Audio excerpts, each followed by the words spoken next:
This next video is going to be titled The Head Dog. Nothing is meant or intended for any legal purposes. I'm speaking on the history of the breed from the past, giving information, knowledge on the dogs and some of the players involved during my time and before my time. So the head dog is exactly what the term means. So I'll explain basically what it entails. In the past, some dogs would be called head dog because that's where they fought primarily. Now they can be defensive fighting head dogs, a defensive style or an offensive style.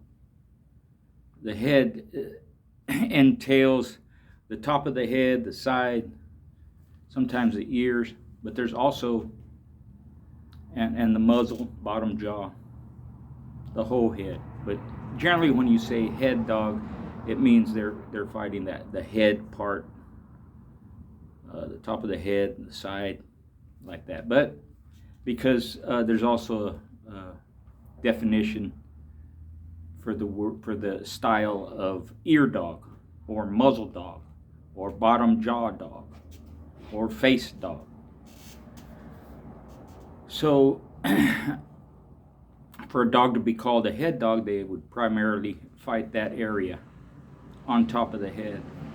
And by doing so, what it does is it puts the weight of the particular individual on their opponent. The opponent has to be pushing or pulling away from the dog who has them by the head or the ears, which has an advantage in leverage and weight. So there's been several famous head dogs throughout history, but generally speaking, the head dog is kind of rare to be a strictly head dog or mostly head dog. You don't see it that much. Back in the day you did, because Boleo dogs were known for that style. And even some of the RC and the So-So Boys dogs, dogs that I saw bred down from them, the Finley's Bow stuff and the different crosses, would fight the head. They were good at it. Another famous dog from the past, reportedly a head dog, and he was reportedly a bone crusher. Not that he would just fight the head, he fought the stifles too, as did Boleo himself, was Boleo's sire, Zeke, Hernandez Zeke, or Klaus's Zeke. And I think maybe through the top side of that pedigree, Zeke and his sire, is where that fighting style comes from, at least on those dogs. Because if you follow the history of the dogs and you read about those individuals in the past bred like that, a lot of them were what you would call head dogs. And Boleo certainly was a good head dog, and he would certainly dominate a dog using that style. But he also fought, if you read his report, he also fought the shoulders, legs, stifle even. It kind of reminded me when I saw my that little dog Ronnie that I got from Boyles. That's kind of his style. He could fight the head defensively, offensively, and he would also hit the muzzle, the tip of the nose, shake 4, 5, 6 times in a row, control the dog, push the dog, and that's what I would consider. But he also went to the front legs and the stifles. That's what I would consider a more of a Boleo type dog. Very smart and long-winded, intelligent, knew which holds to take. They aren't so one-minded. They can change up. A little Chula female that I saw go 3 hours, she was the same way. She wrestled real well. Kept her opponent off by fighting the head, ears, and even the muzzle.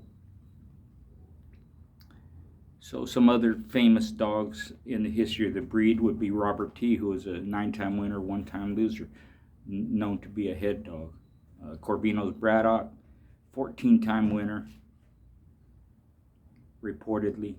Most of them going over 2 hours. It was a head dog. Vince's Pete, who I refereed when he beat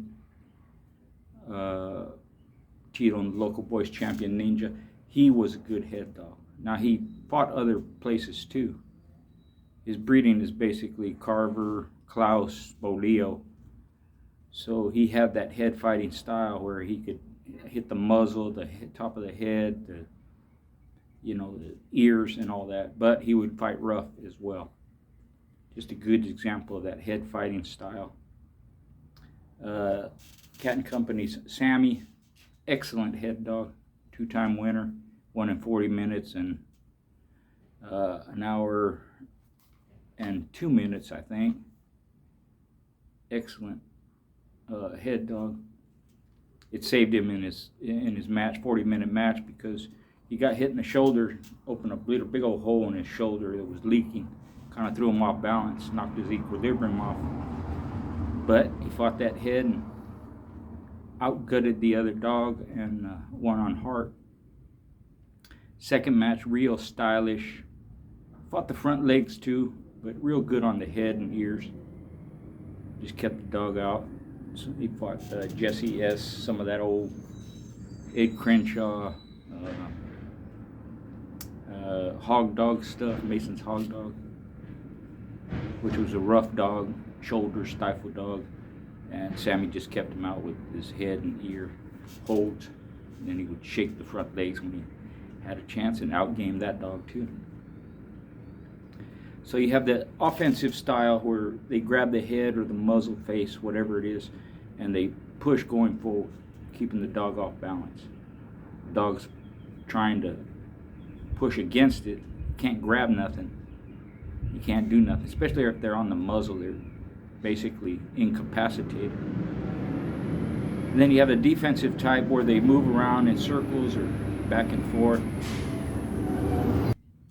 Their opponent will shoot forward and they'll spin out of the way while still holding the head or the ears or the face.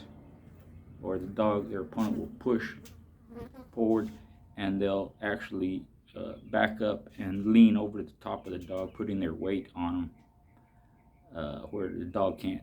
They're trying to get their legs. They'll hold their legs back. The opponent's trying to shoot for the legs. My dogs were rough, that rough style too. So what I tried to incorporate and keep in my breeding program was when the dog got on their head or their ears, even the muzzle to a certain extent, where they would shoot in for the throat. You just grab them by the throat and choke them until they let go. Then they go back to being rough.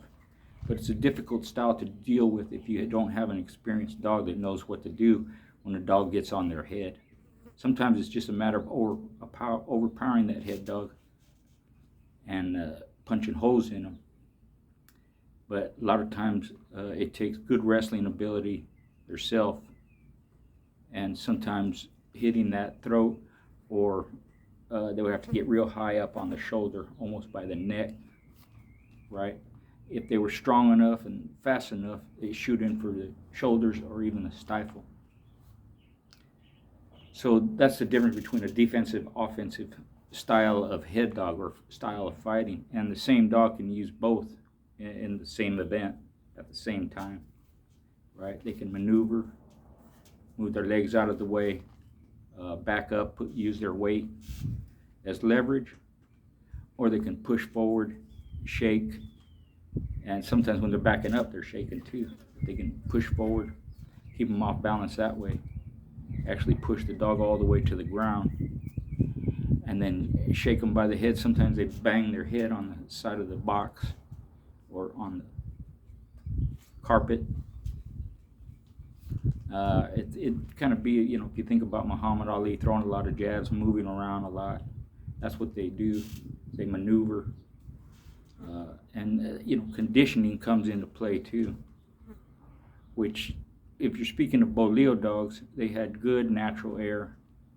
And even some of those Arsene the Social Boy dogs that I saw, Finley Bow type dogs, would fight on top like that. And they had real good air too. So it wasn't uncommon for them to go an hour, hour and a half, 2 hours to win. And it's not that they don't do damage. Some of them don't. And the ones that do, because it's the muzzle and the head and the bottom jaw and the ears and all that, they're not vital spots. So they can do a lot of damage, but the opponent can still keep going because he's still on his feet. And he's not tired, even though he may be swelling up, he may be bleeding, right? If the head dog hit him in the muzzle up by the eyes and open those arteries on the side, then you could be in for a short night. They get actually in the mouth and do damage, break teeth, and poke holes and cut inside the mouth, could be a short night. The blood will just pour out. If they break the bottom jaw, whether it's a short night or not, it's pretty much over. Because that bottom jaw is a lever. If you can't close it, you can't do nothing. And you could be there all day, maybe you never quit, but you're not going to win like that unless the other one just walks off, which that happens too. But it's just give you an idea of the different types of styles that head dogs use and what is a head dog. And like I said, it's very rare where you see a dog where that's all they fight is the head. But some of them 75, 85, 90% of the time could be on the head. That's the way my dog Clayton Blood was. Head, ears, muzzle. 90% of the time that's where he was. Sometimes he'd go to the throat, sometimes he'd go to the front legs, but he'd always go back to the head.